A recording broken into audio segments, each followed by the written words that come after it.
Hi, a couple of you wanted to see some of these problems from the homework for today for conversions, so I'm going to do a handful of them for you right now.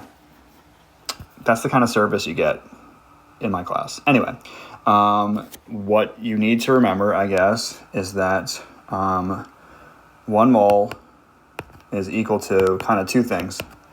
It's equal to 6.02 times 10 to the 23rd of something. Those words could be particles, atoms, molecules.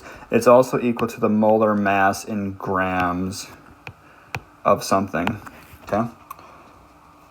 You can convert between, these with one step, and you can convert between these with one step. But if you want to get from grams to molecules or molecules to grams, like something like this, that's going to be 2 steps, okay? So that's how it sets up. That's what you do to solve all these problems. And the first one is right off the bat. You can see it says 2.23 grams to molecules. So grams to molecules is going to be a 2-step problem. You have to first convert to moles and then convert to molecules. So you take your 2.23 grams of NaOH, that's sodium hydroxide, and then you are in grams, so you want to get rid of grams. This is where you're starting like right here. Okay, you need to get to moles first. So you say 1 mole is equal to the molar mass in grams. You have to add this up. For sodium, it's 23. For oxygen, it's 16. For hydrogen, it's 1. 23 plus 16 plus 1 is 40. So 40 grams goes on the bottom there. Again, that came from this element or that compound. It's only for that compound would that number be 40. This number can change all the time.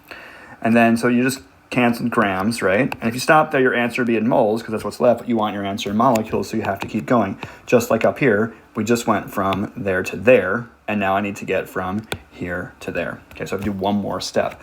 Moles is going to be on bottom now, because you want to cancel out. So 1 mole on bottom, and then on top, you have to have the 6.02 times 10 to the 23rd. Okay? Then when you plug it in, the math is just 2.23 times 6.02 times 10 to the 23rd divided by 40, and that's how you end up with 3.35 times 10 to the 22nd. You don't need to be exactly that number, okay? It can be very close. That's fine. You're going to round, I'm going to round, so things will be different, and that's okay. Just make sure that it's close to that number. Number 2 is the exact opposite kind of problem. We're starting now over here at molecules. We want to get to grams. So we're going all the way from the left to the right. So you start with what you're given. 2.15 times 10 to the 23rd molecules of SrCl2. Okay? You're right here. You want to get to moles first, like this. So your first step is to say 1 mole equals 6.02 times 10 to the 23rd molecules. Oopsies. And that's one step. You just canceled out molecules. But you want your answer in grams, just like the last problem, so you have to do one more step to go from moles to grams. So you say 1 mole is equal to, now it's not 40 like the last problem, because this is a different compound. It's SrCl2. You have to look at your periodic table and add up the numbers at the bottom of each box, the number for Sr and the number for 2 Cls. So for Sr, that number for strontium is 87.6, it looks like. So you take 87.6 for strontium, and you add 2 times whatever chlorine is. Chlorine is 35.5, okay? So it's 87.6 plus 2 times 35.5.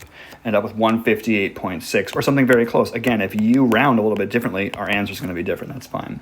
That's the number that goes right here, 158.6 grams per mole. Again, we started here at moles, our molecules, who went to moles in the first step. In the second step, we went to molar mass in grams. And so mathematically, if you're plugging this into your calculator, you can get some sort of wild answer. You need to put parentheses around this bad boy right there, like that, on your calculator. Otherwise, you're going to get some messed up answer, and it's not going to work for you. Okay, but the answer is 58.36 grams of SrCl2.